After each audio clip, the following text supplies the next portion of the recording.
Coming to you live from the Wallace Civic Center on the campus of Fitchburg State University, it is Hockey Night in Fitchburg here on FATV. I'm John Gugerty, joined as always by Dan Bullock. And Dan, we have two incredible games on tap for you here today on FATV. Absolutely. First game of the day we'll be bringing you is MT-FHS taking on the Wildcats of Worcester. The Bulldogs are back home after a 3-game road trip, and they only have to leave the city limits of Fitchburg one more time in this regular season.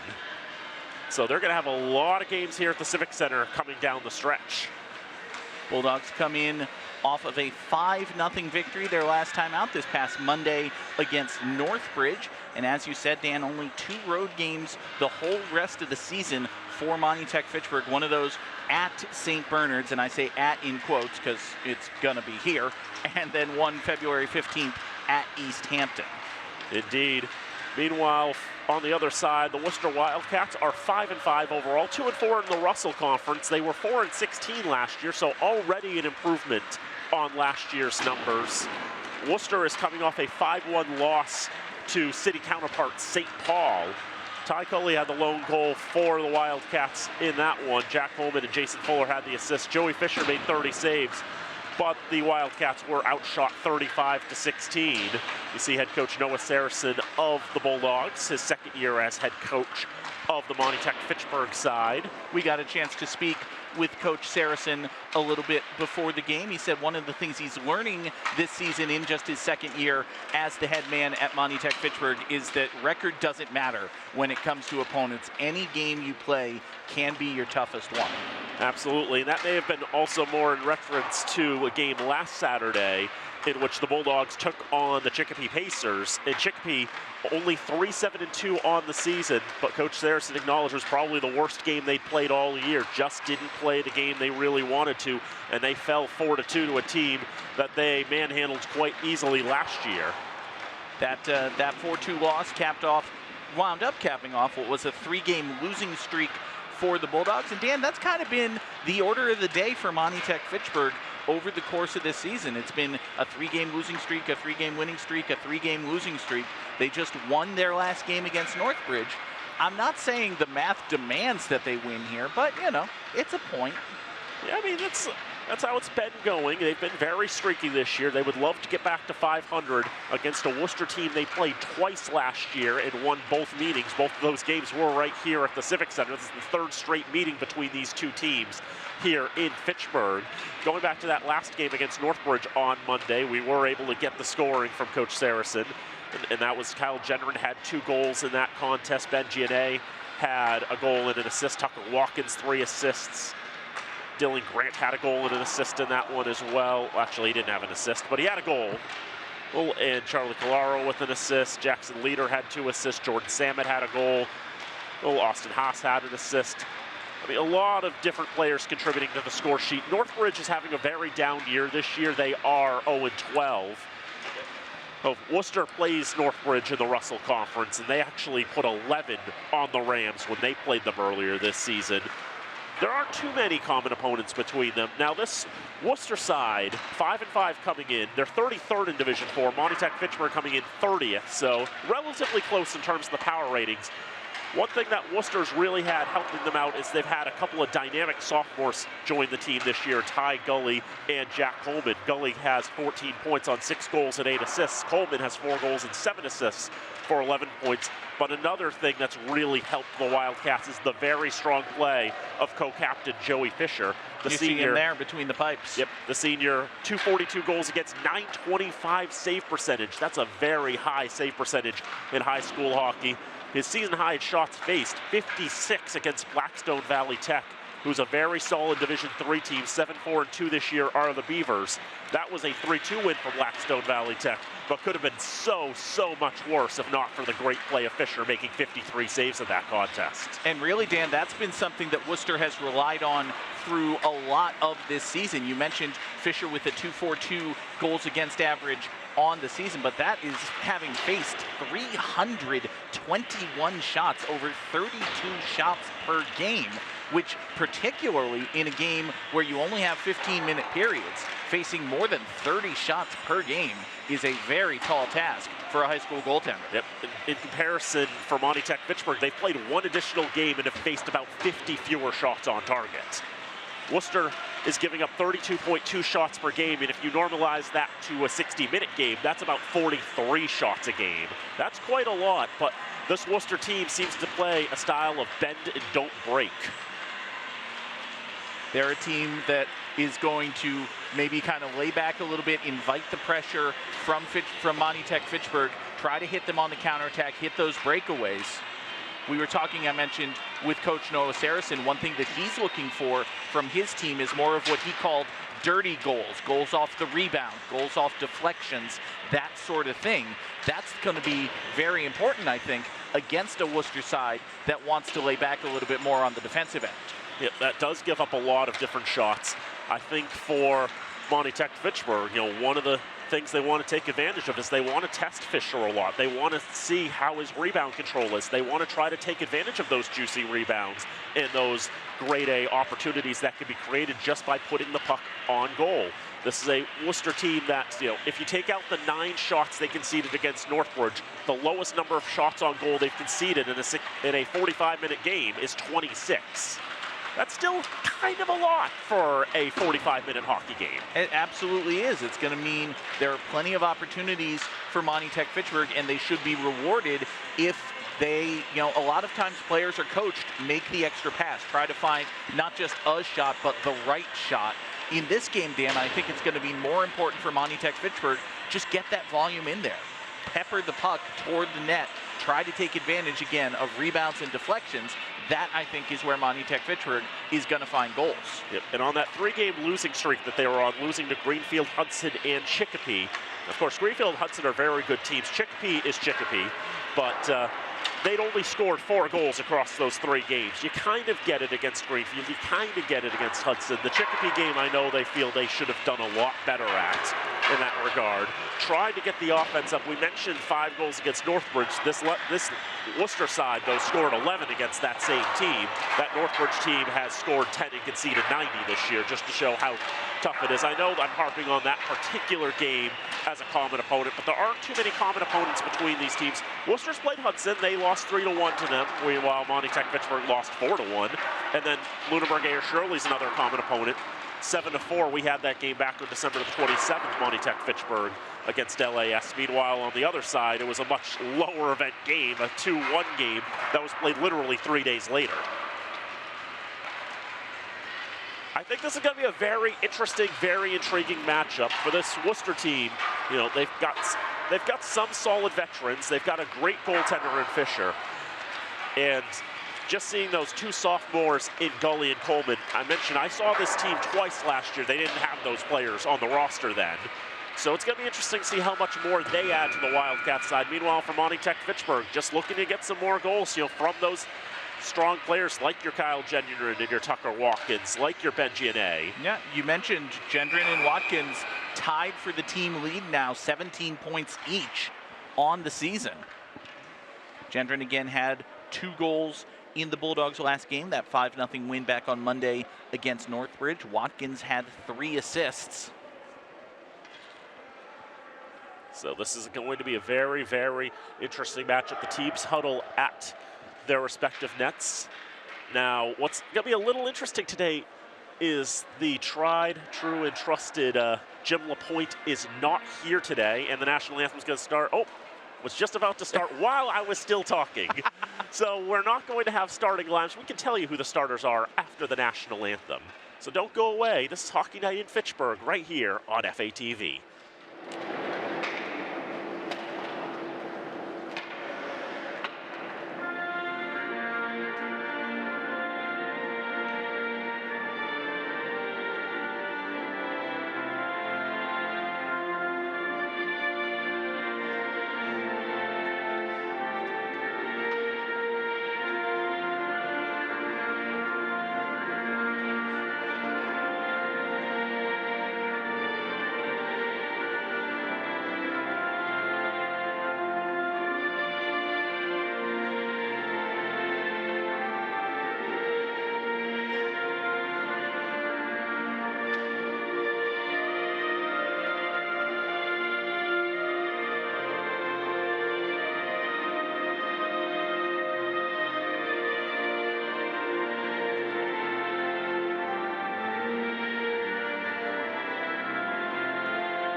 Hockey Night in Fitchburg here on FATV. I'm John Gugerty, joined as always by Dan Bolak, just about ready for the puck to drop as we get ready for the Bulldogs of Monty Tech Fitchburg to play host to the Wildcats of Worcester. But Dan, before we do that, we want to let the folks at home know that if you happen to know anyone in Worcester who may be interested in this game, or anyone else in the whole wide world, there are plenty of ways to watch FATV. You can go to fatv.org/watch-FATV for the whole list, but there are a number of them.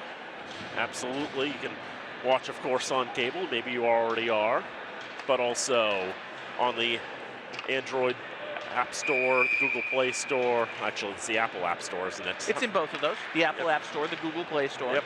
Fire TV, Roku, Apple TV, over-the-top devices. fatv.org/civic works pretty well. And this game will also be on demand as well. Maybe you're even watching it on demand right now. That's entirely possible. Hello, future people. Monty Tech Fitchburg, with one exception, will be in the home white uniforms with red numbering in trim. They'll go left to right in the first period. Meanwhile, Worcester is in the two-tone blue uniforms, dark blue, light blue, with white numbers. They will go from right to left. A good-looking hockey game we'll have for you today. Starters for the two teams: Matt Daniels, Jackson Leader on defense for the Bulldogs. Austin Haas, Bengiane, we've been now told is how it's pronounced. Jordan Samet up front, and Easton Minardi in goals. A shot goes through traffic. Minardi fights that one off. Balford on the near side. Trying to pick that up is Jack Coleman. He's one of the starters with Ty Gully and Jason Fuller up front. On defense is Drew Powell and David Dobson, and Joey Fisher in goal for the Wildcats. Worcester was just offside there. They had to tag up. Gives the Bulldogs a chance to send it down the other end of the ice. 60 seconds gone in this game. So that puck moves around to the right side. From the right side to the left side, taken by Worcester. Trying to push it out of the zone. It'll be kept in at the left point. Stepping up there, I think, was Grant. Bulldogs have it, holding to the right circle. Here's Watkins with some moves. He shoots, he scores! Top right corner for Tucker Watkins. A minute 22 into the contest. The Bulldogs strike first. Dan, we were talking about the need for the Bulldogs to pepper the goal, to constantly get those shots in, with the hope being for a rebound or a deflection. That one just went right past Joey Fisher. Barred down, top right corner. Just a perfectly placed shot, challenging for any goaltender in the world. And the Bulldogs have the first strike less than 90 seconds into this game. It's Tucker Watkins getting his 10th goal of the season. So already the Wildcats will have to play from behind here as they'll backhand it out of the zone to the middle of the ice. Matthew Alves picking it up and will dump it into the left wing corner, trying to find Aiden Kennedy on the rush. Kennedy overskates the puck. It will be taken by Monty Tech Fitchburg on the near side. Pass up ice for Kyle Gendron. Gendron into the zone as he doubles back at the left point. Throws it in the direction of goal, goes wide. Was perhaps trying to find a Bulldog cutting on the right side in Watkins. Now trying to spit it out to the point and down the ice. Alex Armstrong will be in pursuit. Armstrong passes up near side Gendron. He gains the red, dumps it beyond that, goes off a Wildcat, and ricochets towards Joey Fisher. He'll stick that along to the near side. Nathan Lashua getting a play on it in front of the Wildcat bench. Knocked into the zone by Aiden Gregoire. Now Ryan Gavin, I said with one exception, as Gavin was wearing his red number 5 during the warm-ups, and he somehow magically found his white jersey at the last moment. So now he's got his proper jersey on. It's a shot taken from left point, was punched away by Minardi. Now here come the Bulldogs in the near side. Noah Johnson into the zone. Johnson the right side will be squeezed off the play by two players in Colton Tierney and Drew Powell. The right side, Gavin. Trying to backhand it along for the other Gavin in a sense, and Roy. Ryan Gavin to Gavin Roy. Very interesting connection. Around to the near side and out of the zone. Lashua will go right side, pass up ice. Maybe looking for Jason Fuller, intercepted by the Bulldogs. To the neutral zone. Powell will try again to move it along to Lashua. He's punched away by Stefanillo, trying to get control of that puck, but it'll come onto the stick of Fuller. Fuller, the junior alternate captain, throws it into the zone. Minardi will stick it behind the net. Now Ryan Gavin onto the right side. Monty-Tech-Fitchburg trying to move it out with 11:06 to go in the first period. 1-0 Bulldogs in front. On that last possession, Dan, Worcester just flicked it into the zone, looked to their bench, almost expecting a line change. Only one player actually changed off. The rest of the Wildcats just kind of hung around in the neutral zone for a few seconds. Pushed on towards goal by Giannet, and Fisher won't take any chances. He'll cover it up for a draw. Folks at home, we want to let you know that FATV's remote productions are made possible in part by our underwriters, including Minuteman Press, Rollstone Bank and Trust, All One Credit Union, Unitil, Acme Carpet One, and the Sentinel and Enterprise. We thank them all very much for their support. Face-off won by the Wildcats, dumped around the boards out of the zone to the red line. Flashing of sticks sends the puck back into the Wildcats' end. Fuller holds on to it. Now sends it up ice on the right side. Gully with the pass off. And a shot attempt by Jack Coleman goes nowhere fast.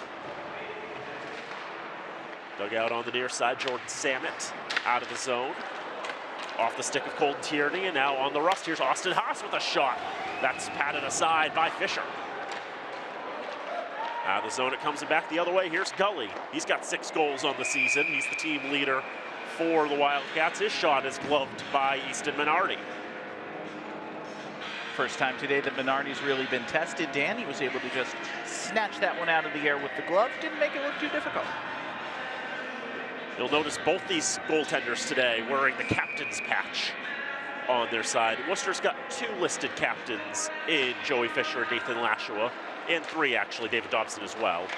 They do have a number of players in leadership positions with patches. As coming up all the way, a shot is blockered aside by Fisher. That was Tucker Watkins on the rush there for the Bulldogs. Watkins is the goal scorer in this contest.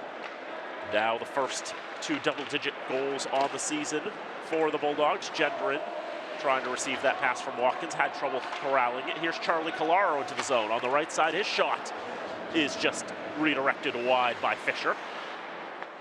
Getting enough of a piece of it so that when it went past him, it didn't go in the net. Now another shot from the left side. Got the paddle of Fisher, maybe even got a bit of the post too. Now here's Watkins on the right side, battling with the defenseman Alashua. Was able to win that puck, move it up on the left side for Aiden Kennedy. Bulldogs standing strong, and Gendron able to get control of that puck, and he continues to move it up ice. Gendron out to the left side for Dylan Grant. Now for Watkins. Watkins in the right side corner. Grant not really moving quickly enough. Now he'll get to that puck as he's battling for some pressure from behind by David Dobson.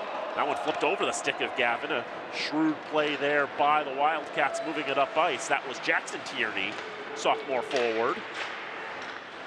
One of 3 pairs of siblings on this Wildcat side. Behind the net, Gregoire will try to throw it all the way out to the point, but Colton Tierney can't handle it. And it'll come all the way down. And fresh legs coming on the ice for the Bulldogs, and icing. Missed opportunity on that last possession for Worcester, Dan. Aiden Gregoire had broken free right into the middle of the ice between the 2 face-off circles. He was primed and ready for a pass, ready to deliver the one-timer. He actually banged his stick on the ice a couple of times, demanding the puck. Didn't get it, and it came to nothing for the Wildcats. Gregoire is a junior. He's looking for his first goal of the season. 3 assists coming into today. Face-off comes to the right of Fisher with 8:20 to go in the first. 1-0 Monty-Tech-Fitchburg in front. Far side, Brian Bowler able to get it out of the zone. Comes all the way to Matt Daniels on his own blue line. Feeds it up for Jackson Stubbert. Backhanded into the zone by Nick Atkins, delayed offside. So the Bulldogs must tag up. Bulldogs have 21 players on their roster, 18 skaters, 3 goaltenders. From what I can tell, they've dressed everybody today. Worcester's got 24 players. They've scratched 1 in Jacob Pratt, but are dressing the other 23. A Central Mass local rule does allow you to exceed the 22-player limit during the regular season. Actually, something we learned from Coach Vaughn earlier today. Thrown down ice and picked up back by the Worcester decor. John Bowler moving it around. Now back into the neutral zone. Jordan Samet making a play on it. Took a hard hit from Bowler. Felt like a bowling ball coming into him. How heavy is that bowling ball, I wonder? Reasonably athletic, teenage kid. He's a senior. Got to be at least high ones. Yeah, it's at least 10 bowling balls. Yeah. Of professional grade, maybe 12. Comes out to the right point. Daniels with a shot looking for a redirection from Samet, but it goes just wide. Sent down the ice, and that will go for an icing. No touch icing in effect. So don't have to wait for anyone to get to the hash marks. That being said, with Federation rules, line change is permissible after the icing, and Worcester will gladly take advantage of that. Chance to get some fresh legs back on the ice. We have not seen, or at least I haven't seen, Matthew Alves in a couple of shifts here for the Wildcats, Dan. He blocked a shot earlier in this period and then immediately started grabbing, I don't know if he was grabbing at his wrist or his midsection. So there's a good save by Minardi, snatching another puck out with the glove. But Alves blocked a shot a good 5-6 minutes ago now. Went back to the bench, clutching either again at his wrist or his midsection, and I don't believe he's seen the ice since. Faceoff comes to the left of Minardi. He's made 3 saves in this contest, 2 with the glove. Another shot through a lot of traffic, did not find its way through the other side. Samet tries to backhand it out of the zone. Second effort is successful to get it to the red line, and it goes ever farther inside the Wildcat end. Drew Powell moving along, now a takeaway, and Samet couldn't keep it on his stick. Worcester will push it out of the zone. On the far side, Jack Coleman will send it into the Bulldog zone. Ty Gully trying to move it along, nothing going there. Another re-entry for the Wildcats. That came from Powell, and out of the zone it goes. Back to Coleman. These 2 dynamic sophomores for the Wildcats, Ty Gully and Jack Coleman, combined for 25 points this season. Here is Gully into the zone, but he can't get a shot away. Good pressure. Now a shot through a bunch of traffic. Minardi does track it, and he's able to knock it aside with the glove. Minardi had a 10-save shutout on Monday against Northbridge. So Watkins is just trying to get through the 2 defensemen for the Wildcats. Can't do so. And Fisher covers up as there was a little bit of contact afterwards, and one of the Wildcats went to the ice, and Watkins immediately summoned to the sin bin.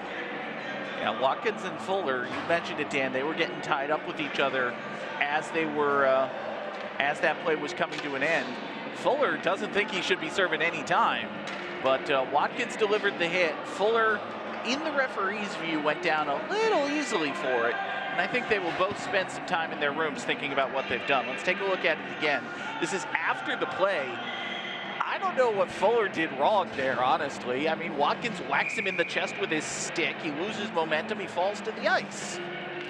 The way the referee signaled, I mean, he went 2 thumbs up. It's like, you're both going. Yeah. Forget both of you, you're both going. And so we don't go to 4-on-4 when we have matching minors like that in Federation rules, so we will stay 5-a-side, and those 2 players will sit for 2 minutes or more. Wildcats with a 3-on-2 on the right side. Nathan Lashua trying to turn that in the direction of the goal, or at least the direction of the slot. Had trouble doing that. Matthew Alves is okay. He's on the ice now as that shot is blocked by Gavin as it redirects off of him into the right wing corner. Gendron backhands it out of the zone and down the ice, but not nearly enough for icing. Colton Tierney will have to retrieve in his own end. Now to the near side, here is Matthew Alves. He has a brother in Sean Alves. He wears number 5. Matthew wears 20. Now a couple of chances out in front, some jam chances, but Minardi's got the post and the hatches battened down quite tightly. Bulldogs are able to get it out of the zone. Now 4:20 to go in the first period, 1-0. There's a takeaway. Gavin Roy puts it over the net. A nice deal there for the senior who was looking for his first point of the campaign. Now he's got another chance, but his shot ends up going wide after it goes off the stick of John Bowler. And another chance out in front, but Fisher's wise to that as well. The player's lost his glove behind the play. Some great chances there for Monty Tech-Fitchburg, trying to make it a 2-0 game. If you're curious, Gavin Roy is the Bulldog playing barehanded right now. Now he's going to pick up his glove while he's got a moment. For Stefanillo on the left wing. Had two Wildcats on him. They're able to take it away, and now Worcester brings it all the way up ice. And just trying to pitchfork it towards goal was Brian Bowler. Didn't get much on it, and out of the zone it goes down the ice. That will be seen as obtainable, and it never does get to the goal line either. Given that it was obtained, I think it was correctly ruled obtainable. Wildcats will rush up ice again on the left side. This is Nathan Doobie. Doobie doesn't have any points on the campaign yet. He's one of only a few Wildcats who is still empty on the score sheets. Sean Alves and John Tyre, the other two. Every other Wildcat skater has at least 1 point this season. And Dan, you mentioned the number of pairs of siblings on this Worcester side. Does that make it ironic then that there are no Doobie brothers? There are in fact no Doobie brothers. Okay. But that means more time to listen to the music. That's fair. Here's Austin Haas coming up the left side. Haas storming into the zone. Can't get a shot away. Now he finds Daniels on the right side. Todd Fagel's shot. Fisher fights it off with the glove. Daniels is having a lot of trouble getting back up on his skates as Haas takes a shot from the right point. Fisher's got the stop there. It holds for a draw with 2:28 to go in the first. 1-0 Bulldogs. And Dan Daniels took a shot at, well, he took a shot to the face as he took a shot on net. That sent him down to the ice initially. And then at least once more, he tried to get up, couldn't get his skates under him. He'll just head to the bench for a breather. Face-off comes to the left side of Joey Fisher. Tucker Walkwitz will come out onto the ice. Bulldogs only had 4 skaters. Because of the delay, he will not be permitted to take the face-off, so Ben Genet will have to do it instead. He'll lose the draw to Jason Fuller. So we'll come out to the left side. Watkins has a hold of it. Trying to dance on the blue line, keep it in the zone. Now feeds it in front, looking for a redirection off Genet's stick, but it goes wide to the left. That was a great individual effort by the sophomore there in Watkins. Able to create an opportunity, just keep control of that puck with all the pressure from the Wildcats on him. He's a really gifted player, Tucker Watkins is. That can't be sent out of the zone cleanly, but it'll be picked up by another Wildcat, John Fuller, or Bowler. I'm combining names there. I'll go down the ice. Charlie Colaro will have it. And nudge it past Ty Gully.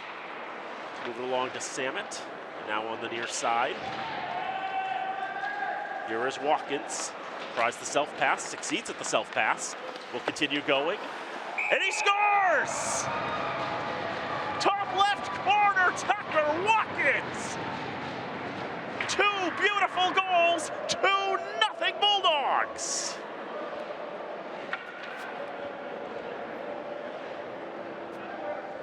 Well, Dan, you say he's a gifted player. I think we can all see why. Just tremendous stick work there, getting past Gully. And then he's able to flick it up, get the puck into the net behind Fisher. It is Tucker Watkins 2, Worcester 0. Just making that beautiful individual effort. Colaro with a shot patted away by Fisher. I mean, that's also, you know, both of those shots have been perfectly placed in the corner. Just extremely high danger, extremely difficult for any goalie to stop. We have a hand pass called here with 61 seconds left. I think Watkins was trying to bat that one to himself, but he knocked it into a Wildcat, and then it was played by a Bulldog, so hand pass. Faceoff will come all the way down to the left side of Easton Minardi. Shots 10-5 in favor of the Bulldogs, and the score is also in their favor by a margin of 2-0. Watkins and Watkins with the goals. Worcester wins another faceoff, gets a shot, goes just wide. That one off the stick of Matthew Alves. Now dug out on the left side, and Jackson Tierney trying to backhand it towards goal, doesn't get much on it. Right wing corner, stolen, shot saved by Minardi. thought a little bit for a moment if he had that or not, but he does in fact have it. 6th save of the contest for the senior captain. Did I ever tell you about the time my uncle was had medical malpractice done to him? Oh boy. He went to Watkins & Watkins. They got him $100,000. Wow. There's a kick save by Minardi on the shot from the right side. And now Jordan Samet, another successful self-pass. Samet will get the shot off, and Fisher will have the stop on the other end. 28 seconds to go in the first period. And another draw coming to the left of Fisher. He's played pretty solidly in this contest. Those 2 goals I wouldn't really fault him for. Just sometimes you just have goal scorers goals. There's Jenner with a shot, a save by Fisher, another chance, and now he's on his wallet. Daniels with the shot just over the crossbar. A little lower to be 3-0, but now a 2-on-1 with 15 seconds to go in the period. The shot scores! Beautifully sniped from the right wing, and Worcester's got one back.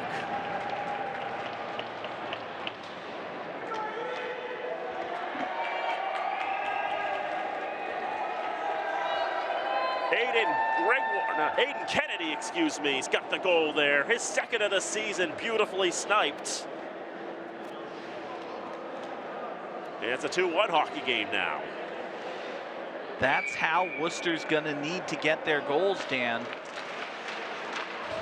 Beat Fitchburg on the counterattack. Get those 2-on-1 opportunities and take advantage of them. Jack Holman unable to get a shot in the last seconds. And now we've reached the end of the first period. Definitely a lot of excitement and some very fancy goals. And through 15 minutes of play, it's MT-FHS 2 and Worcester 1.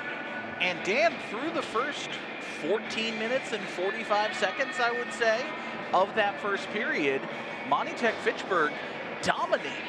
They had they had more shots, they had more chances, they had better chances, they had 2 tremendous individual goals by Tucker Watkins. They played for what was, but for the last 15 seconds, a darn near perfect first period of hockey. And then, because hockey's hockey and weird stuff happens sometimes, Wildcats get a break, they get the 2-on-1, they take advantage of it. It's a 1-goal game as we go to the locker rooms. Just how play can transition and things can counter quickly. You saw so many shots and chances for the Bulldogs. Had Fisher down and out, but they couldn't get it past him. And then with all that pressure, generated a 2-on-1. And from there, Aiden Kennedy made no mistake. The junior strikes with 12.5 seconds to go in the first period to get Worcester on the board. A 2-1 lead for MT-FHS through 15 minutes of play. Could they have had more? Hard to say, but you can say at the very least it feels like the right result through 15 minutes. Absolutely. I would say MT-FHS has been very tenacious. Again, we talked with Noah Saracen. He said he wants to see the team capitalize on rebounds, get in front of the net for deflections, that sort of play. We've seen a lot of that from the Bulldogs. That particular style hasn't led to the 2 goals, but it's created a number of opportunities for MT-FHS. I think they've played very well. And again, but for that goal at the end of the period, they would be jumping for joy in the locker rooms right now. Right now, they probably feel they're the better team. They certainly looked like the better team in the first period. They've got to keep their foot on the gas and not let Worcester get those breakaway opportunities. Coach Saracen says we need to see a complete 45-minute game from our team. That means playing complete 15-minute periods. And as you said earlier, they played a 14-minute, 45-second period effectively. Pretty much. It's a good way to put it, Dan. We will take the first intermission break with the players, but come on back, folks. We've still got 2 more periods of this game and then a whole other game to tell you about later this afternoon. It is Hockey Night in Fitchburg here on FATV. Back here at the Wallace Civic Center on the campus of Fitchburg State University. I'm John Goodrity, joined as always by Dan Bolak. It is Hockey Night in Fitchburg here on FATV. MT-FHS leads Worcester by a score of 2-1 as we get ready for period number 2. But before we do that, we want to take a look at some of the highlights from a very exciting first period. 3 goals in total were scored in that first 15 minutes. First one there by Tucker Watkins made it 1-0 in favor of Monty Tech Fitchburg, but Worcester's goaltender Joey Fisher has done, for the most part, a really solid job. He stood up against a number of shots. See a nice save there by Easton Minardi doing his part for the Bulldogs as well. But this goal, that chance right there by Tucker Watkins, another opportunity stopped by Fisher. But then Watkins again getting his second goal. You see right there, just beating Fisher up at the top shelf. That made it 2-0 in favor of Monty Tech Fitchburg. Watkins was all over the place in that first period, scored a couple of goals, served some time in the penalty box. But then, Dan, right here at the last moment of the first period, Worcester made it a 2-1 game. That came from Aiden Kennedy, and you could see there was a brief moment, the clips before that you saw, at one point Joey Fisher down on his rear end, just scrambling as the Bulldogs were swarming around the net, but they could not put it past him. And then right off of that, the Wildcats were able to get that 2-on-1 into the offensive zone. And Kennedy didn't miss with his shot from the right wing. 2-1 to Monty Tech Fitchburg as we start the second period of play. Teams have changed ends as we get ready and are underway in the second period. Monty Tech Fitchburg in the white jerseys trimmed with red numbers and the black shorts. They will be going right to left. Worcester on the other end in the dark blue with white numbers and light blue accents. They skated in to the Monty Tech zone going left to right. Puck sent back behind the net, played there by Gully. He loses the handle, it's sent along the near side boards. Drew Powell can't handle, it'll come all the way down the other end, a chance for the Bulldogs. Kyle Gendron gives chase, comes back out to Watkins. He had both of the Bulldog goals again in the first period. Gendron off the boards for Watkins. Pressured immediately by not one but 2 Wildcats is Tucker Watkins. His centering pass for Gendron, shot poked at. Referee loses sight of it, and we will get a whistle. Joey Fisher made the initial save, didn't exactly cover it up, but if the ref loses sight, Dan, you got to blow the whistle. Yeah, that absolutely had to be what it had to be. You know, from that angle behind the net, he's trying to get a good look at if that puck's gone past. But from just where he was standing, he couldn't quite see where the puck was. Player safety, got to blow the whistle there. Faceoff comes to Fisher's right, won by the Bulldogs, shot on goal, save made. Fisher wasn't entirely sure if he had covered that up or if it had snuck through the 5-hole, but he kept his knees together, held the puck in place, and we'll get another faceoff.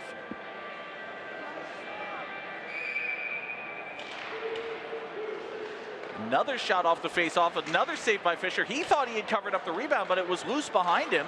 Ref says play on, and the Wildcats are barely able to clear the zone. Grabbed there by Monty Tech Fitchburg, brought into the zone once again by Austin Haas. He skates in, Haas's shot, save made by Fisher. Rebound can't be controlled. Jordan Samet had a chance, couldn't get the shot on target. Wildcats are finally able to flick it out of the zone and breathe for a moment.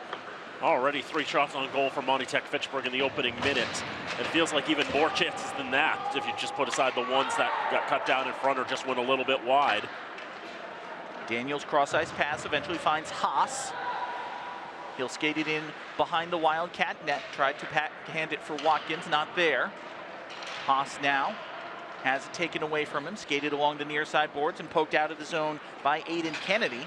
It'll come all the way down for an icing as we take a moment to thank our underwriters here on FATV. Absolutely. FATV remote productions are underwritten by Minuteman Press, Rollstone Bank and Trust, All One Credit Union, Unitil, Acme Carpet One, and the Sentinel and Enterprise. We thank them for all the support they give us. FATV.org if you want more information to become an underwriter, or contact at FATV.org. I'm sure we'll point you in the right direction as well.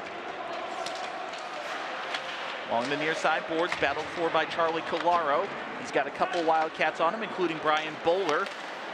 Bowler sends it in back behind the Fitchburg net, where it's played by Gavin Roy. Roy gets it ahead to Noah Johnson. Back now to Collaro. He's going 1-on-2 into the Worcester zone, has support behind him. Sends it back behind the net for his friend Gavin. Roy is dispossessed, however, and it will be taken by Drew Powell, and up the ice come the Wildcats. Ryan Bowler's centering pass is intercepted. Ryan Gavin Plays it to Gavin Roy. And it's sent back behind the Fitchburg net as the Wildcats change behind. Charlie Collaro has it between his legs. I think he was stepping on the puck there for a moment. Seems unsporting, but totally legal. Noah Johnson loses the handle. Quickly pounced on by Ryan Gavin. Fortunate for the Bulldogs. Kept in at the point, though, by Jack Coleman. Monty Tech Fitchburg will try to get it out once again. This time they flick it up to the blue line. Hand pass down to himself by Powell. He keeps it in again. Finally, the Bulldogs are able to get it out of the zone. That wasn't sustained offense by Worcester, Dan, so much as defense in the offensive zone. Just a sustained forecheck and able to really stymie the Bulldogs' efforts up ice. Yeah, Coleman now with a chance. His shot goes wide. Grabbed on the far side by Bowler. Poked out of the zone by the Bulldogs. Sent right back in by Worcester off the stick of Coleman. Collaro gets rid of it. It'll come up the ice. Dylan Grant giving chase for Monty Tech Fitchburg. Cross ice pass intercepted. Shot over the net. Golden opportunity fell to Kyle Gendron. He was unable to take advantage of it. Now a chance for Worcester going the other way. Good defense by Matt Daniels. Breaks up a potential 2-on-1. Wildcats will reset. Really has not been their game, Dan. They look to take advantage on the counterattack, on the breakaway. When they have to set up a play, more often than not, something goes wrong. Something such as, say, sending it into the Fitchburg end and having there be no one there but Monty Tech Fitchburg players to play the puck. And that last chance there for Gendron, too, who had all the space and time to shoot from Fisher, but just skied it over the crossbar. Maybe he's trying to go bar down into the corner just like Tucker Watkins did for his 2 goals, but way too much mustard on that one. Watkins tried to go 1-on-2. Finally lost one of those handicap matches. Played back behind the Monty Tech Fitchburg net now by Alex Armstrong. Armstrong back for Daniels. Backhand along the boards for Dylan Grant. Grant was looking for Gendron. Pass was a little long, however. It'll be chased down by Colton Tierney. Wildcats able to clear. Jackson Tierney now gains the offensive zone, sends it back in for Matthew Alves. Back behind the Monty Tech Fitchburg net it goes. Aiden Kennedy couldn't pick it up for the Wildcats. Alves again, his centering pass finds no one except Alex Armstrong, who swings it all the way down just outside the crease. Almost a shot on goal. Instead, it will be an icing, and we'll get a face-off in the Monty Tech Fitchburg end. In a sense, that pass was perfectly threaded because it missed Tucker Watkins' stick by just this much, and it missed it being on target by just this much. Just a bit. If it's a little more inside, then it's on target and it's not icing. If it's a little more outside, it probably gets Watkins' stick and he might be able to manufacture a breakaway. Just the perfect amount of wrong. Chance now for the Wildcats in the offensive zone. Lashua. Shot in is blocked by Jackson Leader. Wildcats unable to bother Easton Minardi, who could, for all intents and purposes, have just leaned back in his recliner and been reading a book for the first 5.5 minutes of this second period. I don't believe Danny's faced a shot. He has not. Offside, I believe, is the call as the Bulldogs gain the zone, so we'll have a face-off at neutral ice. Remember last year, Littleton Bromfield had a goalie. I'm hating the fact that I'm forgetting his name. As we take a look at the offside here, you can see pretty clear that not every Bulldog was outside the neutral zone when the puck entered. Continue. But I just remember that there was a long, sustained run of play where Littleton Bromfield was, another icing, Littleton Bromfield was getting shots on Easton Minardi left and right. And then on the other end is the Littleton Bromfield goalie, who was literally leaning back with his hands resting, his arms resting on the crossbar. Just gonna relax on my pipes here, have some Gatorade. Yeah.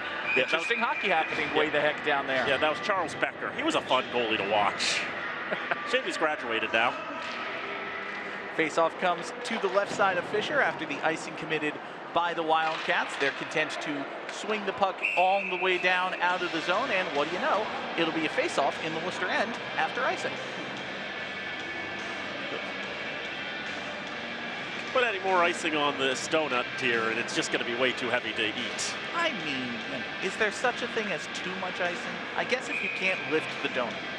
If it starts compromising the structural integrity of the donut, then we can talk about too much icing. But only then. Also, curse you, now I want a donut. How dare you? We gotta call a hockey game here, man.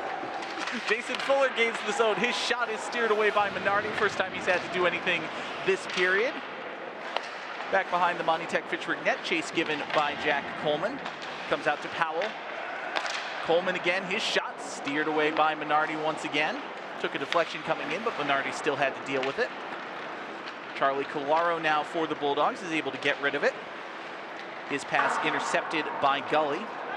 Gully along the far boards, no icing as it was short of the red line before it came in. Bulldogs unable to clear the zone, sent back in by Alves. Steered along the back wall. Back to Collaro. He tries to skate it out, has it poked away from him, but Jackson Stubbard is there. And he sends it all the way down. No ice, must have taken a deflection. Yeah, John Bowler reached out and tried to play that puck and did actually get a piece of it with the stick. It would definitely have been icing otherwise. But because he made that play on it, the Wildcats had to bring it out of their own end. This is Kyle Gendron now. Skates it in and is immediately taken away from him. And it hops over the boards into the second row. Be chased down by a souvenir-hungry gentleman. Can't find, oh, there it is. Oh, he's a good Samaritan. Like, hey, do you boys still need this? He returns it to the ice, and that's one less puck that the Civic Center will have to replace. That's right. Listen, I'm sure those pucks cost a non-zero amount of dollars. Daniels keeps it in at the point. His shot is deflected. Back behind the net, Watkins gives chase. It's taken out of the zone by Jackson Tierney. Cross-ice pass finds Aiden Kennedy. Kennedy's shot just wide of the net. All the way to the point for Dobson. Dobson's shot took a deflection as it comes in. Kennedy tried to turn around and shoot again, lost the handle. Bulldogs will play it back behind the net. This is Daniels. Ahead to Gendron. He pokes it to Watkins. Tucker Watkins will gain the zone. 2-on-2. Got a man behind him. Wants to do it himself. Lost the handle. The puck went in on Fisher, and then much more dangerously, Tucker Watkins went in on Fisher. Fisher goes head over heels. Wasn't the intention there, as Watkins was trying to nutmeg the defender with the self-pass and then pick it back up, but he wasn't able to get around that defender, who then proceeded to bowl him to the ground. Fisher was able to corral the puck, but then had to deal with the barreling sophomore tumbling right into him.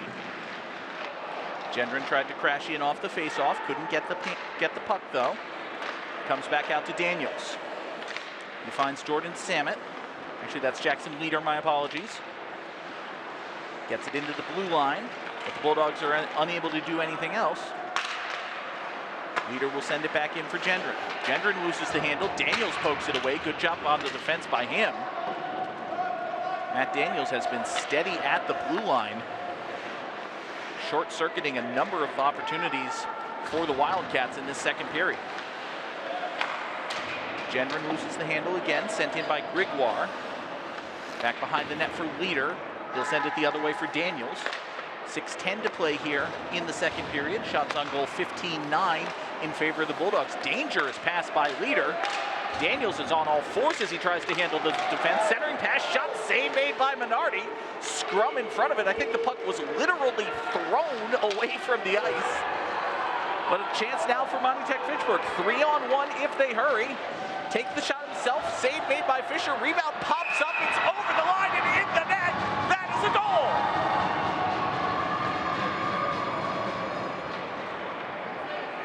Dan, I have a question for you as the hockey expert here on FATV. All right. What the F just happened? Lots of things. Okay. Fortunately, we have replays. There's the save by Fisher. The rebound pops over the net. Jamming away. I think that's going to be Gendron's goal there. Kyle Gendron was the one who led the handshake line. He had 2 goals in the 5-0 win for Monty Tech Fitchburg in their last time out. He has another one here. Make it now 3-1. Bulldogs on top. It'll be Gendron's 10th goal of the season as well. Ryan Gavin in his own end, loses the handle. Nathan Lashua tries to capitalize.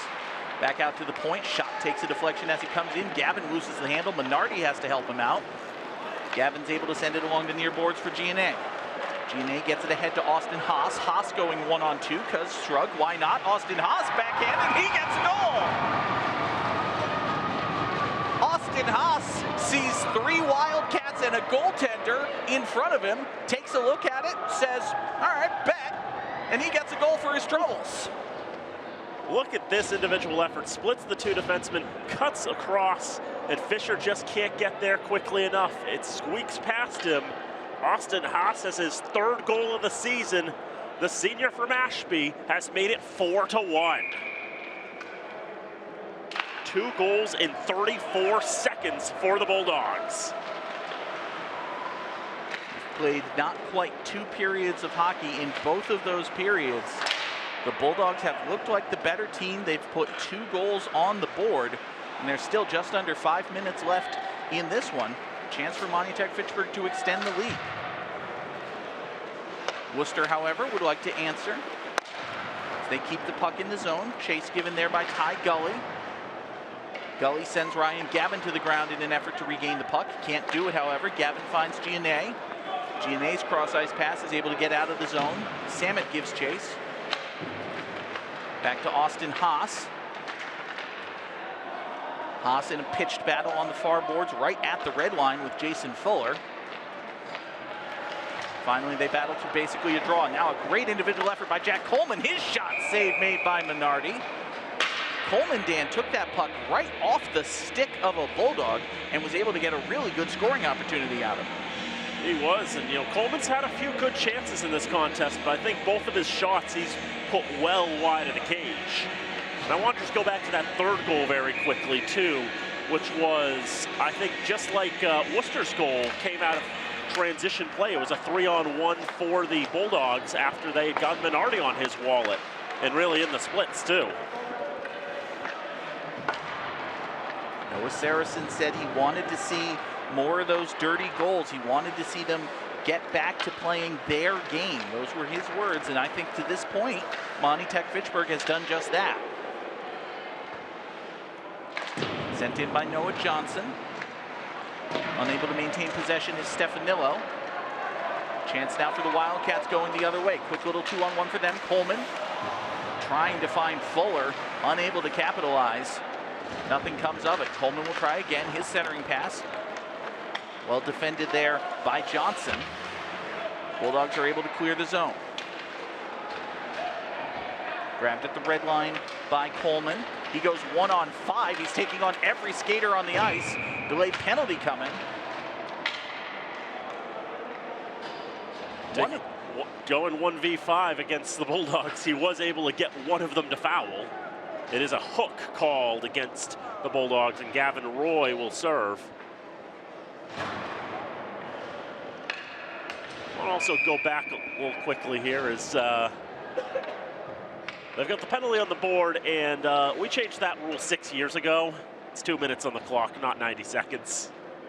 Interesting. I think referees might have looked up at the board, realized that, and been like, hey, wait, now, hold on, buddy. I realize you're filling in, and we appreciate it. We don't want to be too harsh to our scoreboard operating volunteer friends here, but if you're going to do a thing, you should do the thing right. That's all. There it is, 2 minutes. That's nice and square. That's right. So it will be 2 minutes at maximum that MT-FHS will play shorthanded. Chance for the Wildcats to get back into this one. They conceded 2 goals in the first period, got one in the dying moments. They'll have to do something similar here, but a chance for Watkins as he's shorthanded. He was trying to find Gendron. Well defended there by John Bowler. Watkins back to Gendron. Gendron takes a whack, loses the handle. A couple of Wildcats getting into it with the referee accidentally. Finally setting it down now for Worcester. He is John Bowler. He gets it ahead. Across the blue line to the red, this is Matthew Alves who takes a shot, and the save made by Minardi.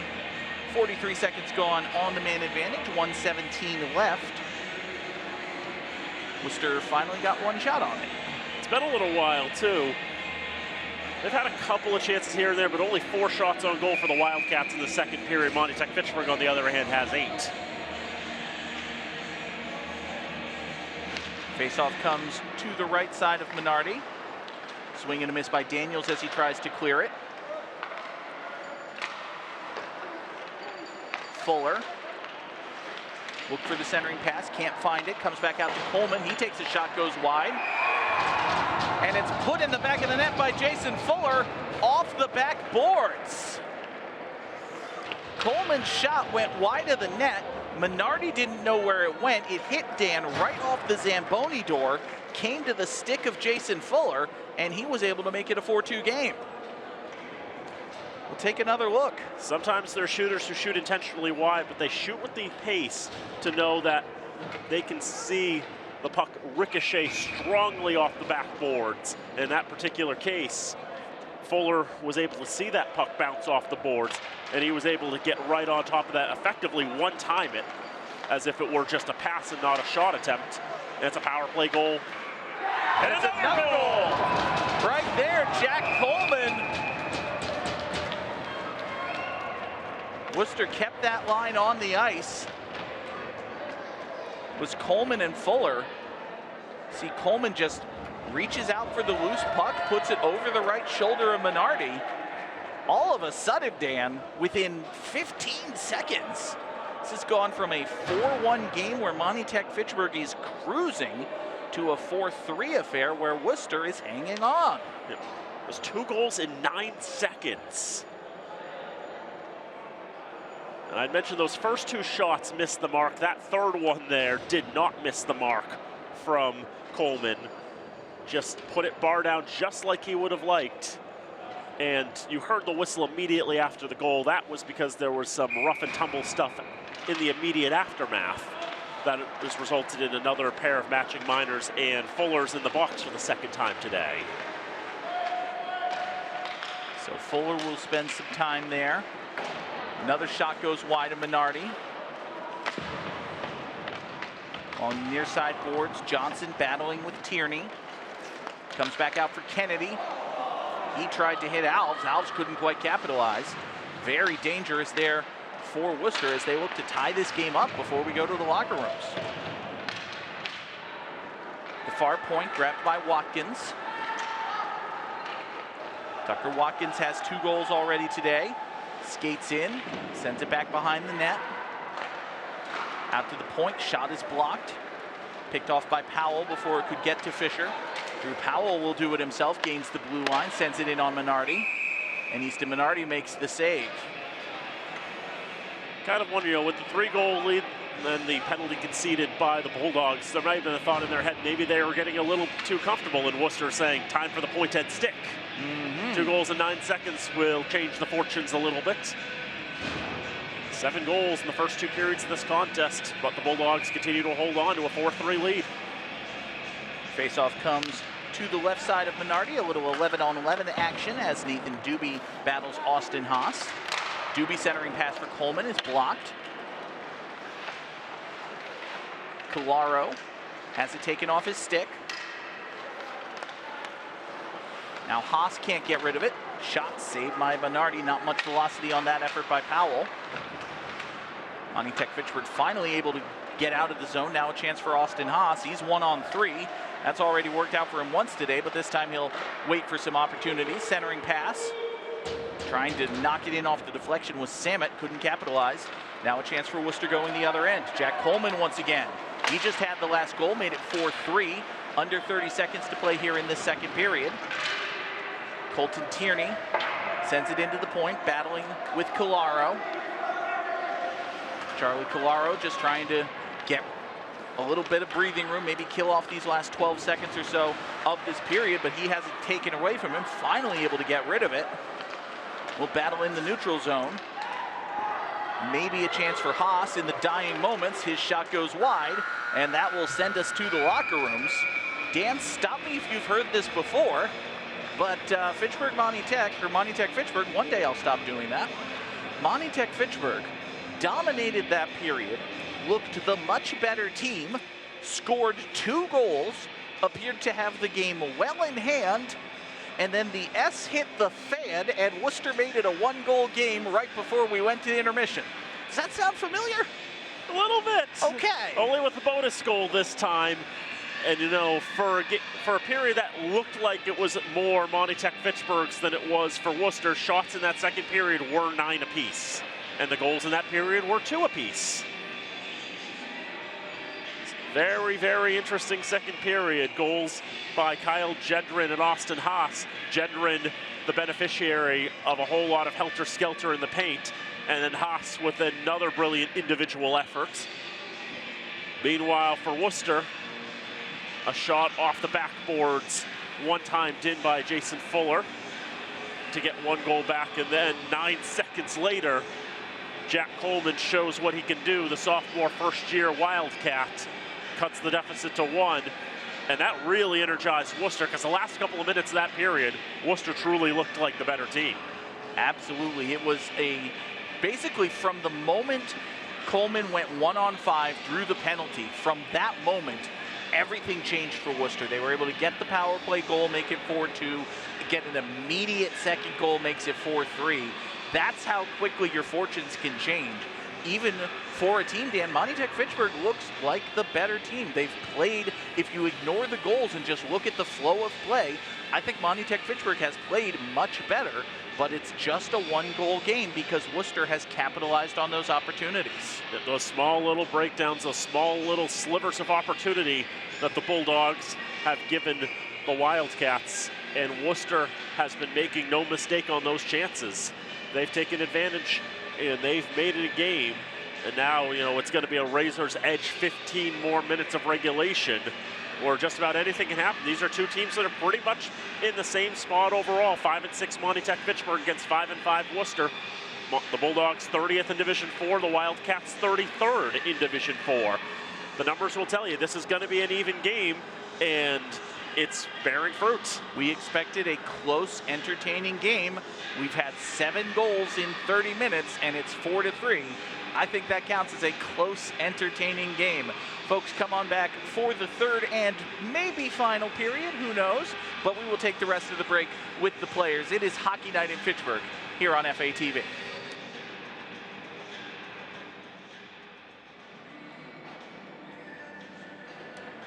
Back here at the Wallace Civic Center, Monty Tech Fitchburg leading Worcester by a score of 4-3 as we get ready for our third period here on FATV. I'm John Gogarty, joined as always by Dan Bullock. And Dan, that was a very entertaining second period. Oh yeah, so much entertainment, so many crazy events happening. 4 goals, 2 for either side. It's another close hockey game as we approach the final 15 minutes of regulation here in the first game of our doubleheader here today.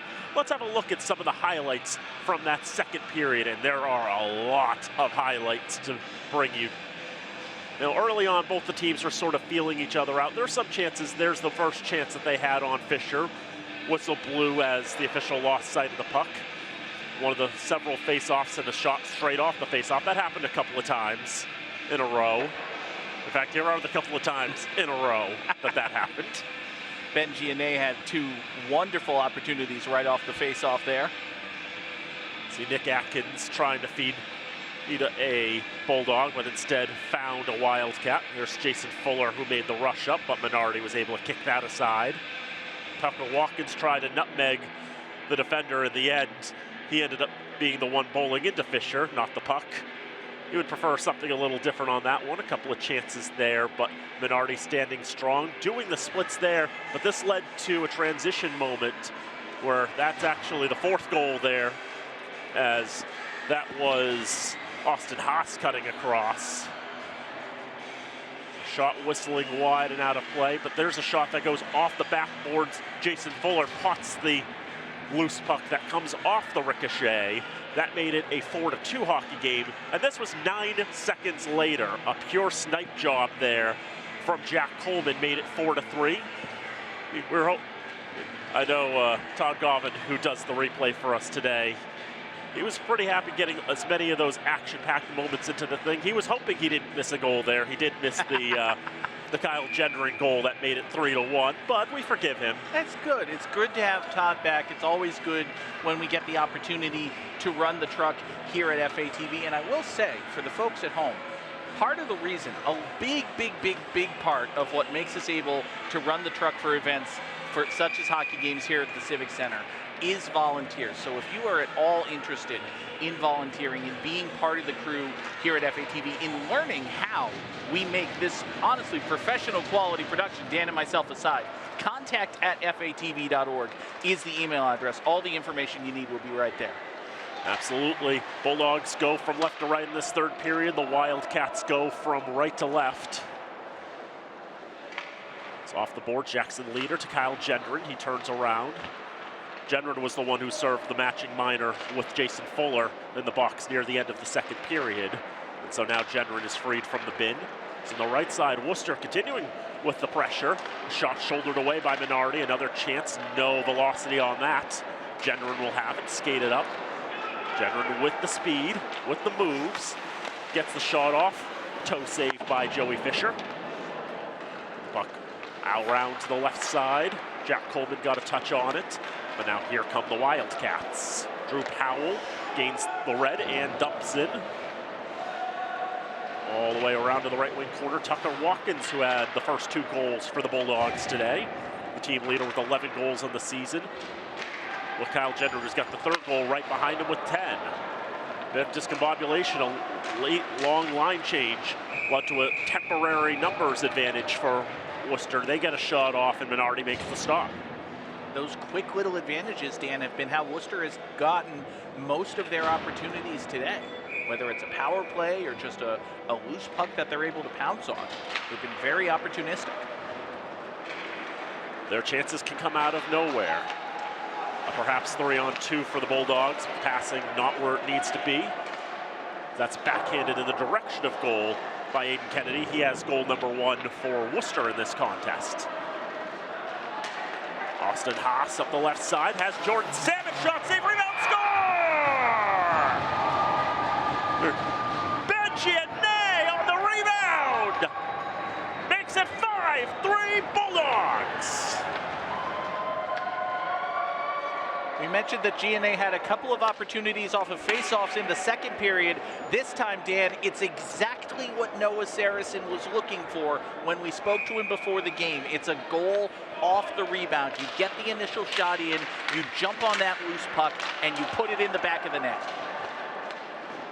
For Benchiane, it's his 8th goal of the season. 5-3 now to MT-FHS. A shot and a save and a rebound is stopped by Minardi.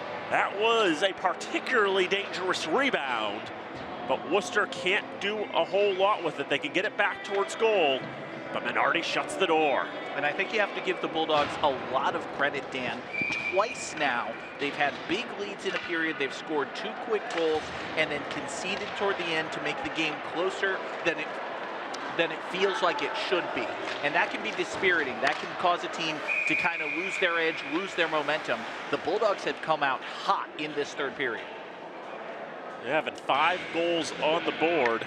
Just looking at Worcester this year, that's been a bit of a rarity. It's only the 2nd time this year they've conceded 5 in a game, and the other time was just a few days ago on Wednesday when they lost 5-1 to St. Paul. So this has not been a good week for Worcester then. Wildcats bringing up ice, 2-on-2. Bowler loses a handle on it. They try to get it out of the zone. Gavin Roy really doing a lot to disrupt on the right point. Try to flip it out of the zone off the boards. Goes into the bench and out of play. John, I think you've got some people you'd like to thank. We absolutely do. FATV's remote productions are underwritten by Minuteman Press, Rollstone Bank and Trust, All One Credit Union, Unitil, Acme Carpet One, and the Sentinel and Enterprise. We thank them all for their support. We'll have more folks to thank later. We haven't shouted out our crew once today. We have not. That's one of the other positives, too. If you get to volunteer for FATV, you get to be part of the crew, and you get credit. That's right. You get to hear us say your name, usually correctly. Middle of the ice, Chris Stefanillo trying to find Gavin Roy. Now Noah Johnson. Johnson at the left side. Drew Powell standing up strong, not going to let him have his way. Powell gets from blue line to blue line, and that's as far as he gets. Now here come the Bulldogs the other way. Look at Watkins taking all those pushes and shoves. We'll let them all go. We've only had one power play in this contest. We've actually had more matching minors than we've had power plays. 2 pairs of those to 1 power. 11:48 to go, third period, 5-3 Bulldogs. Loose puck on the left side, Nathan Lashua will not be the first to arrive, but he moved along for the shot by Eden Gregoire. Will go wide to the right. Brian Bowler trying to throw it around the boards. Bulldogs get in the way of that. Clearing attempt splits 2 Wildcats, and down the ice it goes all the way down towards goal. Fisher is ready to play it, but he'll just leave it there for Jack Coleman. Coleman spins around, keeps control of the puck, comes up the far side. Gains the red, now dumps in. Bulldogs take it left wing corner, try to get out of the zone, kept in by Colton Tierney. Second effort by Jenrin gets it out of the zone. Austin Haas with a brief touch on it, but Colton Tierney has it back. Now he's lost it. Now a 2-on-1. Here's Jenrin into the zone. Jenrin tried to feed Dylan Grant cutting towards goal, but couldn't get a clean pass away. Around the boards to Jackson Leader. Leader's shot stopped by Fisher. Pokes it away with the paddle. And out of the zone it comes. Pushing it along on the left side was Jason Fuller for a brief moment. It's an alternate captain, a junior with a lot of experience. Probably the most experienced scorer, if you will, that the Wildcats have at their disposal. He was one of their leading players last year. MT-FHS behind the net, that is taken away. Turnaround shot was turned aside by Minardi in the second chance as well. Back to Colton Tierney, his shot completely whiffed on, swing and a miss, but the backhand pass turns into a clearing attempt that will go all the way down for icing instead. 10:50 to go in the third. 5-3 Bulldogs. We mentioned our crew. We want to give them thanks now. Our director today is Robin Como. Travis Falk, of course, doing anything and everything from a technical supervision standpoint. Camera operators include Isaiah Manuel, Alex Fabrile, Tyler Sargent, and Henry Christensen. And, of course, Todd Gauvin doing a wonderful job on the replay for us. Thank them all. Shot in front, stopped by Minardi. Rebound could be put back towards goal. Another chance. Alves getting his stick on that one, but isn't able to do much with it. Matt Daniels loses a handle on it. Alves takes it back for the Wildcats. Pass up left side, misses the mark. Held down and a shot taken by David Dobson, but that's wide as well. Thrown into the slot, but out of the reach and into the left side boards. Kept it at the left point. Shot saved by Minardi. Rebound pops out for a centering pass. Alves can't hold it on the right point. Right side now, another shot stopped by Minardi with a part of his body. That was interesting. Now another shot goes just wide. Minardi looks behind him to see where the puck has gone. Now another bad angle shot. And that will be dealt with as well. 9:24 to go in the third. 5-3 Bulldogs. Shots now 25 apiece. Easton Minardi being put through the ringer in these past few moments, Dan. He's had to make pretty much every kind of save you can. He's made him, close up the 5-hole, get your glove out there, knock that away with your stick, hang on to that. 22 saves for the senior captain. There's still over 9 minutes of hockey to play. This 5-goal lead is nothing but safe. Or anything but safe. I don't think I used that terminology right. Anyway. You got it eventually. We understand, I think, the sentiment that I was going for. It's dangerous. It's fraught. It's fragile. Handle with care. Now to the near side. Here's Dobson. Dobson, one of the 3 tri-captains on the Wildcats. Here's a long Tucker. Watkins. Watkins holds the red line. We've seen what he can do individually. Dumped in the zone. Tried to make the self-pass. Dobson got there first. Dobson moving it up to the neutral zone. Here's Charlie Collaro. Collaro backhands it. Gregoire with the intercept and sent down the ice on target by Nathan Lashua. Both teams will take the opportunity to change up the lines a little bit. 8:12 to go, third period, 5-3 in favor of the Bulldogs. I think this is the first time really in this contest in which the shots on goal have actually favored Worcester. Now 26-25. They have really turned up the aggressiveness, especially since that 5th goal.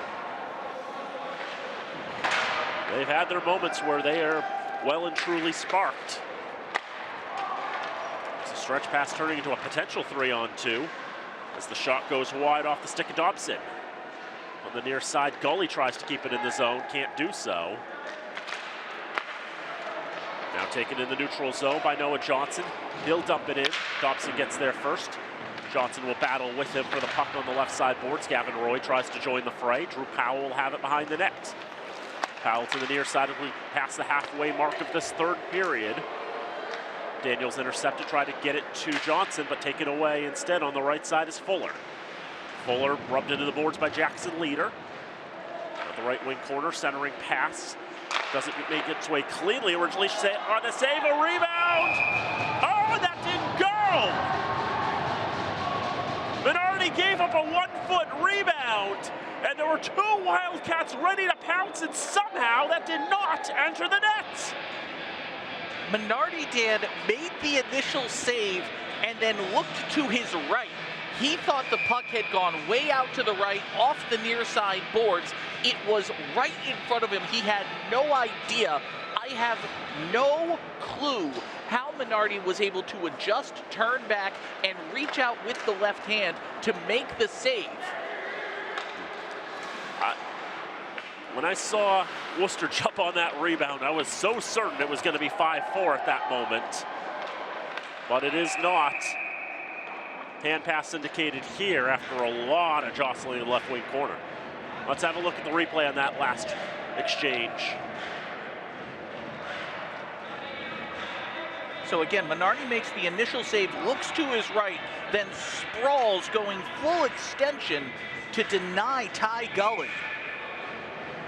Incredible instincts and reaction time by Easton Minardi.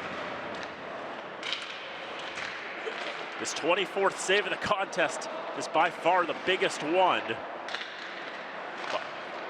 That shot off the side of the net from a tight angle by the Wildcats. Jackson Tierney in the right wing corner, jostling for the puck. Matt Alves there, taken away, and on 2 efforts, it's out of the zone, and here's another odd man rush. Austin Haas can't get a pass off Colton Tierney, had the strong positioning. Wildcats get it out of the zone, but it's Alves against 2 different Bulldogs. Just can't skate to it and get on that puck. Now Matt Daniels centers across, goes off the skate of Colton Tierney, but it goes to the Wildcats, and now they've got a 2-on-1. St. Kennedy scored from this spot already in this contest, but his shot is punched away by Minardi. Daniels committed a lot to the offensive end. And then when the puck came right back out of the zone, he was out of position, created an opportunity for Worcester. 2 quick chances there. As Haas, then Genwin were stopped. Now Calaro with a shot. He scores! Charlie Calaro following on, and it's 6-3 Bulldogs.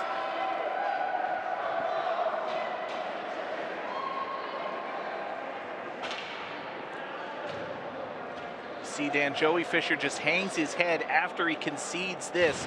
He gets a glove on that shot, just unable to make the catch and bring it in. You see that he puts his face on the ice in frustration. Well, a brief stoppage as Easton Minardi need to get something adjusted on the bench. Now he's back in net. Joey Fisher came into the day 242 goals against, 925 save percentage. Those numbers will go in the wrong direction for him, as this is going to be his worst game of the season, the first time he's conceded 6 in a game.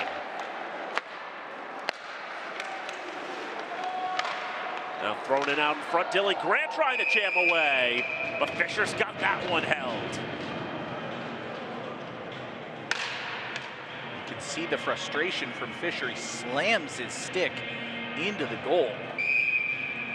Not having a good day, not happy with giving up that opportunity.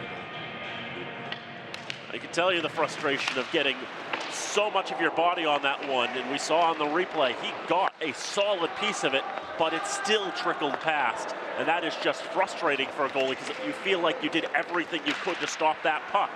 and yet that puck had eyes. That shot off the side of the net by Alex Armstrong. Second chance held on the left butt. Spinning around, keeping control of that. That was Watkins. Now out to the right point, Calaro. His shot blocked. Dobson getting it with the skate. Coleman trying to feed one of his teammates in Fuller. This is that top line for the Wildcats. Now a steal. Here's Ty Gully. Gully with the moves, goes for the wraparound, can't get it off. Bulldogs get it out of the zone. Great work on the defensive end by Charlie Calaro there, Dan. He went down to his knees on the ice, almost acting as a second goaltender, denying the wraparound. Comes to the far side, under 4 to go in regulation time. 6-3, Monty Tech-Fitchburg in front. They've had 2 goals in all 3 periods today. Cole Tierney into the zone, trying to take it all the way, but too many Bulldogs to fight off. Shot from the right side, stick to side by Easton Menardi, and a penalty coming here. That's going to be against the Bulldogs. Fisher's going to come off for the extra attacker. Slams the stick as he gets to the bench and doesn't even get onto the bench. I think he was slamming his stick because he was hoping that someone would open the door for him. I don't know if there's actually a door in that spot. There is not. I think it is going to be Alex Armstrong, and we'll take a look right here. He just lowers the shoulder and bangs a Wildcat into the boards. Can't do that. And you definitely can't do that in the high school rules because that is boarding, and boarding is an automatic major. So that means that Armstrong's going to sit the rest of regulation on the naughty step. And that means a power play for the rest of this period for Worcester unless they sin themselves. So they're down by 3, but we can see how quickly they've struck. They had 2 goals in a 9-second stretch. It's hockey. Now, one of the questions I would have is, would Mike Vaughn, the 15th year head coach, consider pulling for the extra attacker? I know when these 2 teams played last year for the first time, it was 2-0 late, and he never did pull for the extra attacker. So there's a shot that's turned aside. Fisher is not behaving like a goaltender who expects to come off the ice anytime soon. Different coaches have different philosophies, and after all, if he had come off for the extra attacker, that would have gone straight in. That's right. 2:30 to go in regulation, and the power play, I'm not even going to bother with that. Unless we see further penalties. I think maybe if Worcester gets a goal here, especially quickly, they might pull Fisher, but even with the power play, a 3-goal deficit now. Nowadays in the NHL, Patrick Waugh, in his second coaching stint in the NHL, has only gotten even more aggressive in pulling goalies. He'll do it when he's down by 4 goals. And why not? With like 9 minutes on the clock. Hey, you know. And now the Bulldogs have a breakaway. Watkins is tripped up, and they will call the penalty. Well, what have we here? Watkins went to the ice. The referee's hand went up, indicating penalty. Watkins slammed into Fisher. They're actually given the goal. The puck followed him in. Yeah, they call that a goal.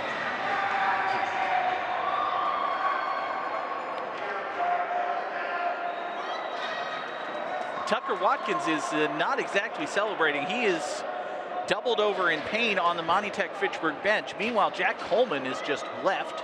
He's gone. And also Joey Fisher is having trouble getting up, and now Mike Vaughn is coming out to talk with his goaltender, who is skating off the ice and in a position where he feels he is not comfortable finishing this game. Fisher's barely able to put any weight on his right leg. Take a look at this again. Watkins goes into Fisher. The puck follows long behind. They give the goal. Watkins and Fisher are both hurt. The Worcester fans that made the trip are not exactly happy. Meanwhile, Owen Kennedy will step in to finish the rest of this game for the Wildcats. Very strange set of circumstances here with 1:47 to go in this contest. I think it wasn't Watkins who got that goal, but I think it was Gendron on the follow-on on the loose puck. They still haven't put it on the board itself. The puck definitely went in the net long after Watkins had been slammed into Fisher. Now there's an argument, you know, although Fisher was taken, I don't know the Federation rules necessarily on what happens in that circumstance with a goaltender being taken out like that. But as you can see, because Watkins was fouled, and it was because of Worcester's foul play that resulted in Watkins tumbling into Fisher. Right. There's not going to be, I know in the higher levels, goaltender interference would not be called for that because that is by proxy there. That is the foul play, the trip there, then going into Fisher. It's definitely a whole lot of mess there. Right. As we saw, Coleman was sent straight to the locker room. There was some other stuff after that all happened. The official, when he dropped his hand, signaled the goal, which is why I was confused, because I was wondering, was he really going to give the goal in that situation? They'll say the face-off's at center ice. They tell Coach Mike Vaughn that he's got to get off the ice. He doesn't have skates, after all.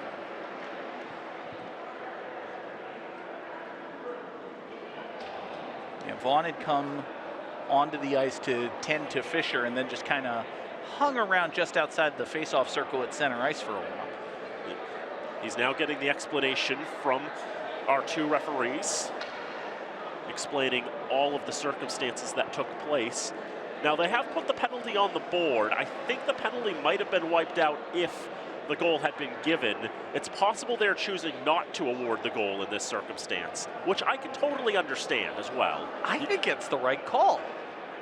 Because you could argue, you know, the goalie has been taken out in this circumstance. It does not have the ability to continue playing. And from a player safety perspective, considering that Fisher had to come to the bench and sit down because he is legitimately hurt, you can say, we're going to call intent to blow there and stop the play because he is injured.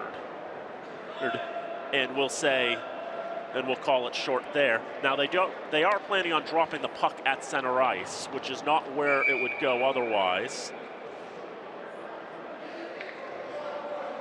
It is a little confusing what's all happened here. Fisher is now being helped to the locker room now. He is not putting any weight on his right skate.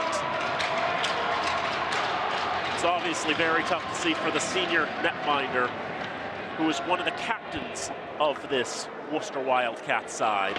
He's been a very solid goalie this year. He's been one of the best goalies, I believe, in Central Mass, and has done tremendously well to keep his Wildcat side in games.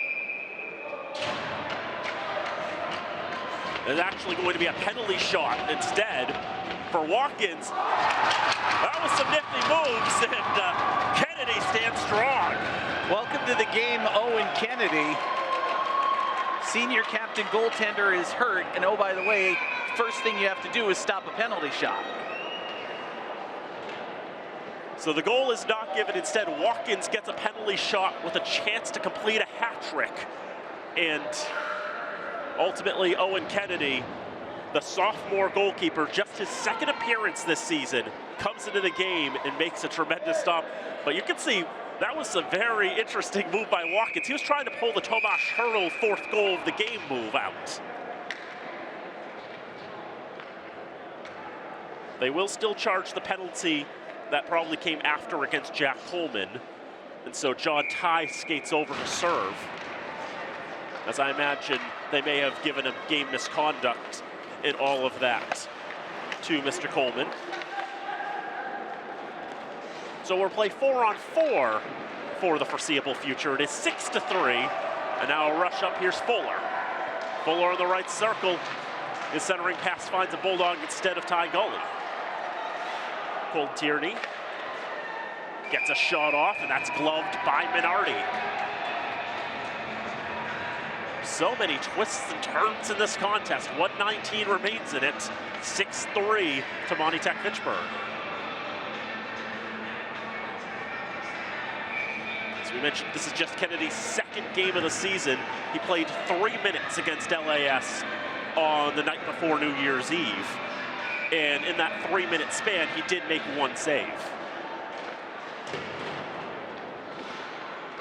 And that's a goaltender who most likely is going to be the starter next year, considering Fisher's graduation.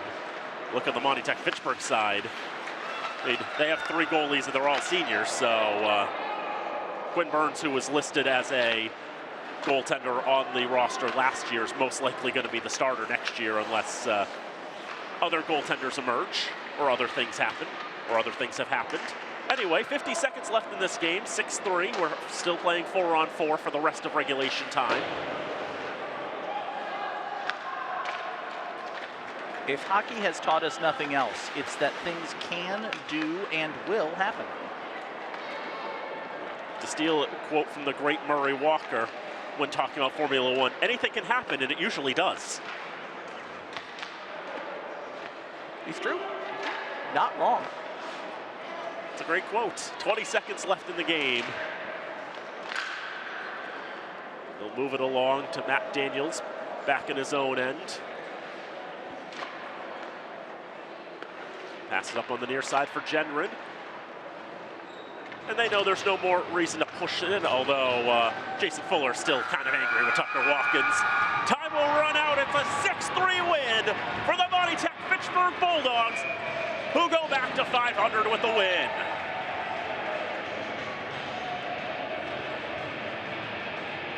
All in all, Dan, a good, impressive win for the Bulldogs. Some scary moments, some maybe loss of focus at the end of the first and second periods, but anytime you score 6 goals and come away with the win, I think you'll take that.